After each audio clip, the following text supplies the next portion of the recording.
السلام على رسول الله وعلى آله وصحبه ومن والاه أما بعد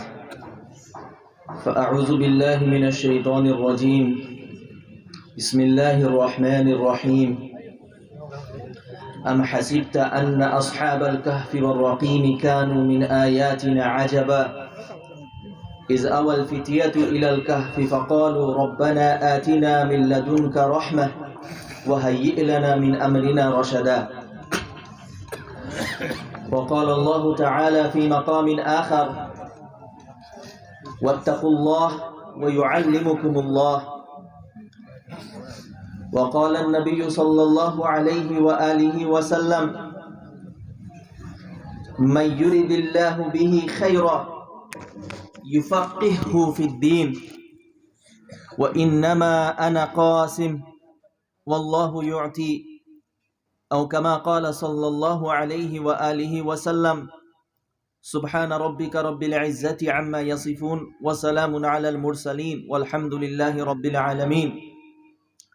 حضرت صدر محترم استاذ الاساتذہ حضرت الاستاذ حضرت مولانا جابر حسین صاحب دامت برکاتہم وعمت فیوضہم، معزز اساتذہ کرام، علماء کرام، مہمانان عظام اور عزیز طلبہ، میں اپنی گفتگو دراز نہیں کروں گا. حضرت شاید تشریف فرما چکے ہیں اور انشاءاللہ بہت جلد یہاں سٹیج میں تشریف لے آئیں گے. اس سے پہلے مختصر دو چار باتیں میں طلبہ عزیز سے عرض کروں گا انشاءاللہ. اب تک کافی گفتگو ہوئی اور ایک بات کی طرف آپ کو توجہ دلانے کی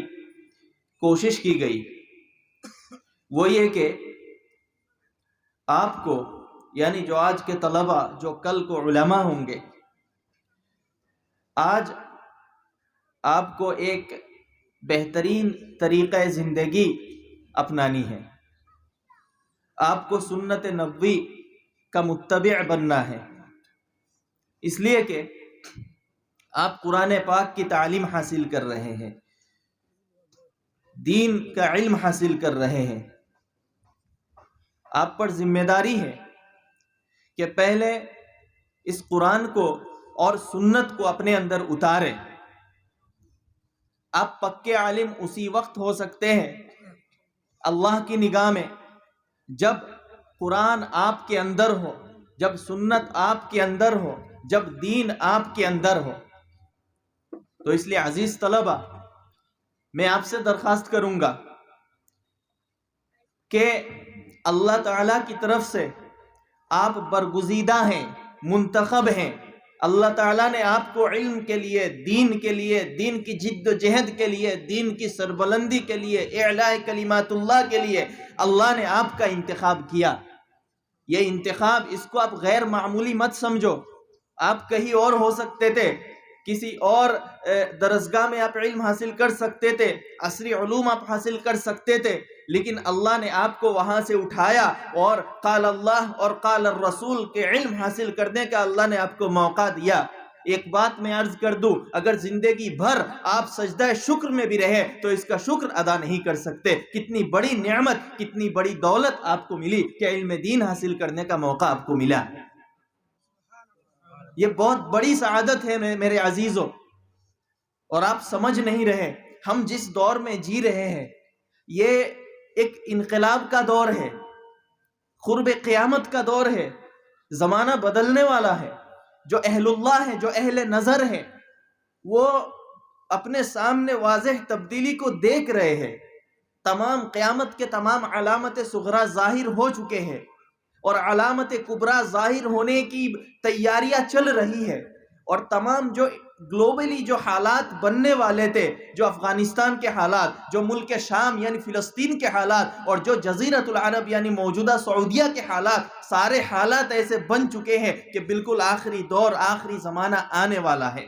اور یہ انقلابی دور ہے، اور اس زمانے میں وہی کامیاب ہوگا جو پکا مومن ہوگا، اور وہی اس زمانے میں سربراہی کا حقدار ہوگا، قیادت کا حقدار ہوگا، جس کے پاس کتاب و سنت کا علم ہوگا.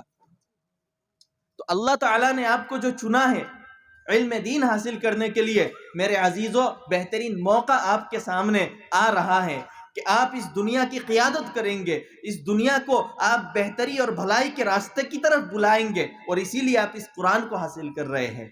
اب سماج بنے گا قرآن کی بنیاد پر، ملک بنے گا قرآن کی بنیاد پر، دنیا بنے گی قرآن کی بنیاد پر، اور اس کو چلانے والے آپ ہوں گے۔ آپ سمجھ نہیں رہے ابھی، لیکن آپ کو پورے نظام کا جو نصب العین ہے وہ آپ کو پیش کرنا ہے اقوام عالم کے سامنے، کہ انسانی معاشرہ اور انسانی زندگی خوشحالی کے ساتھ بہتر طریقے سے کیسے ہم اپنی زندگی بسر کر سکتے ہیں، یہ طریقہ کار آپ کو پیش کرنا ہے۔ ہمارا سیاسی نظام کیا ہو، معاشی نظام کیا ہو، تعلیمی نظام کیا ہو، قانون کیا ہو، یہ آپ کو پیش کرنا ہے کتاب و سنت کی روشنی میں، اور یہ وہی لوگ پیش کر سکتے ہیں جن کے پاس قرآن و سنت کا گہرا علم ہو، جن کے پاس سیرت نبوی کا گہرا علم ہو، اور جو جنہوں نے قرآن کو اپنایا ہو، قرآن کو جنہوں نے اپنا نصب العین بنایا ہو، قرآن کو اپنا مزاج بنایا ہو، وہی لوگ، وہی علماء یہ کام کر سکتے ہیں، اور یہ موقع آپ کے سامنے ہے۔ اس لیے میرے عزیزو اپنے آپ کو اس کے لیے تیار کرو۔ سورہ کہف کی میں نے ایک آیت کریمہ تلاوت کی تھی آپ حضرات کے سامنے۔ سورہ کہف یہ اس دور کے لیے اللہ تعالیٰ نے نازل کیا، آخری دور کے لیے، آخری دور کی رہنمائی کے لیے۔ مختلف حدیثوں میں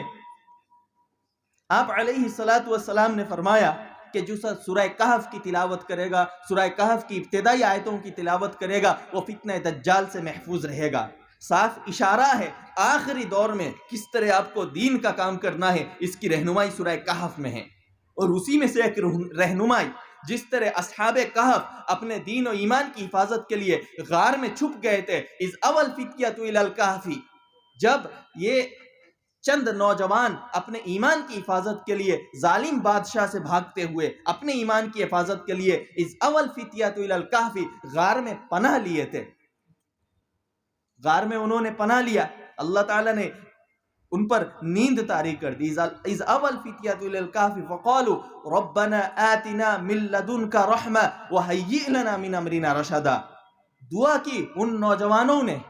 کہ اللہ آپ کی طرف سے ہم پر رحمت اتار دیجئے، ہم نے تو بہت محنت کی، دین کے لیے محنت کی، اعلاء کلمات اللہ کے لیے محنت کی، ہمیں سماج سے نکال دیا گیا، سماج میں ہماری بات کسی نے ایکسیپٹ نہیں کی، ہم پر طرح طرح کے مظالم ہوئے، طرح طرح کے تشدد ہوئے، ہمارا جینا دشوار کر دیا، ہر طرح کی حکومت کی طرف سے ہر طرح کی پابندی ہم پر آ گئی، اب ہم کچھ نہیں کر سکتے، ربنا آتنا من لدنک رحمہ، اے رب ہم پر اپنی رحمت اتار دیجئے، آپ کے رحمت کے علاوہ اور کوئی جگہ اور کوئی سایہ ہمارے پاس نہیں ہے، آتنا وہیئ لنا من امرنا رشدا، اور ہمارا جو معاملہ ہے اس کے لیے رشد تیار کر دیجئے، رشد و ہدایت عطا فرمائیے، یعنی کام ہمیں کیسے کرنا ہے اس کا طریقہ ہمیں بتا دیجئے۔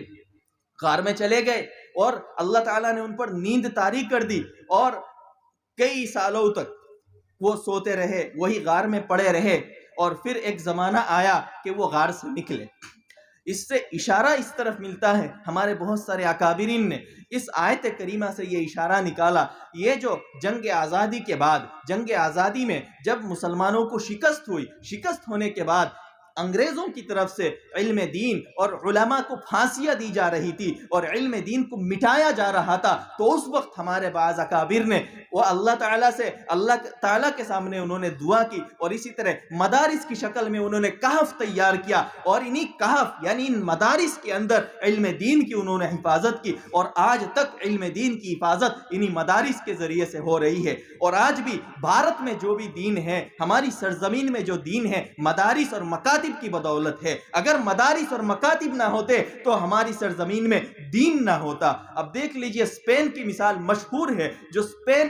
اسلامی تہذیب کا گہوارہ ہوتا تھا، وہ اسپین ایک دم سے مٹ گیا، اسپین کا زوال ہو گیا، سارے مسلمانوں کو قتل کر دیا گیا، دین باقی نہیں رہا۔ لیکن آج ہندوستان میں مسلمانوں پر مظالم ہو رہے ہیں، اس کے باوجود دین باقی ہے، یہ کس لیے؟ انہی مدارس کی وجہ سے۔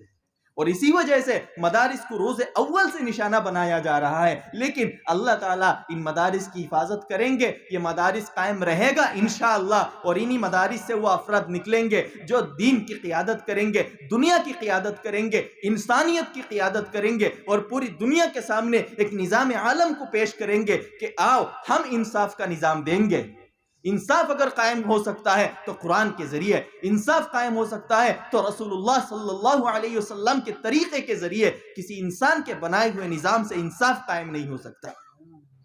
اللہ تعالیٰ نے فرمایا ان اللہ یأمر بالعدل والاحسان وایتاء ذی القربى. اللہ نے انصاف قائم کرنے کا حکم دیا. انصاف قائم کرنا فرض ہے، ہر طرح کا انصاف قائم ہو، اور ہر مسلمان پر انصاف قائم کرنا اور انصاف قائم کرنے کے لیے محنت کرنا، جد و جہد کرنا، یہ فرض ہے. بہرحال میں اپنی گفتگو دراز نہیں کروں گا.